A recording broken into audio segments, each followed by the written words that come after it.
Everyone, വളരെ major ആയിട്ടുള്ള ഒരു അപ്ഡേറ്റുമായിട്ടാണ് ഞാൻ വന്നിരിക്കുന്നത്. നമ്മുടെ +2 ഓണം എക്സാം ടൈം ടേബിളിൽ ഒരു ചേഞ്ച് വന്നിട്ടുണ്ട്.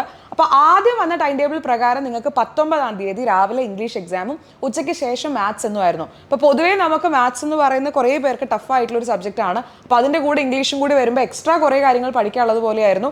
എന്നാൽ ഇപ്പോൾ ആ ഒരു ഇംഗ്ലീഷ് എക്സാമിന് എടുത്ത് 26-ാം തീയതിയിലേക്കാണ് ചേഞ്ച് ചെയ്തിട്ടുള്ളത്. അപ്പോൾ നിങ്ങൾക്ക് 22-ാം തീയതി എക്സാം കഴിഞ്ഞാൽ, ഫിസിക്സ് എക്സാം കഴിഞ്ഞാൽ പിന്നെ 27-ാം തീയതി കെമിസ്ട്രി എന്നായിരുന്നു. എന്നാൽ അതിന് തൊട്ട് മുമ്പ് 26-ാം തീയതി ഒരു ഇംഗ്ലീഷും കൂടി വന്നിട്ടുണ്ട്. എന്തായാലും ആ ഒരു 4 ദിവസത്തിൽ നിങ്ങൾക്ക് ഇംഗ്ലീഷും കെമിസ്ട്രിയും പഠിക്കാനുള്ള ടൈം കിട്ടും. അതിൻ്റെ ബുദ്ധിമുട്ടുണ്ടാവില്ല. അപ്പോൾ എന്തായാലും ഇത് വളരെ മേജർ ആയിട്ടുള്ളൊരു ചേഞ്ചാണ്. 19-ാം തീയതിയിലെ ഇംഗ്ലീഷ് എക്സാം 26-ാം തീയതിയിലേക്കാണ് മാറിയിട്ടുള്ളത്. അപ്പോൾ മറക്കണ്ട. ഇനി അതാലോചിച്ച് ടെൻഷൻ ഒന്നും അടിക്കേണ്ട. എന്തായാലും റേസിൻ്റെ ഫുൾ ടീം നിങ്ങളുടെ കൂടെ തന്നെ ഉണ്ട്. നമ്മളിപ്പോൾ റിവിഷൻ സീരീസ് ഒക്കെ സ്റ്റാർട്ട് ചെയ്യുകയാണ്. നമ്മൾ എല്ലാ ചാപ്റ്റേഴ്സും പഠിക്കുന്നുണ്ടായിരിക്കും. അതിൻ്റെ കൂടെ ഓരോ ചാപ്റ്റേഴ്സിൻ്റെയും ഇമ്പോർട്ടൻ്റ് ആയിട്ടുള്ള ക്വസ്റ്റ്യൻസും എല്ലാം നമ്മൾ ഡിസ്കസ് ചെയ്ത് പോകുന്നുണ്ടാവും. അപ്പോൾ അതൊന്നും ഓർത്ത് ടെൻഷൻ അടിക്കേണ്ട. ഈ ഒരു അപ്ഡേറ്റ് നിങ്ങൾ നിങ്ങളുടെ ഫ്രണ്ട്സിലേക്കൊക്കെ എത്തിക്കുക. എല്ലാവർക്കും ഈ ഒരു വീഡിയോ ഷെയർ ചെയ്ത് കൊടുക്കുക.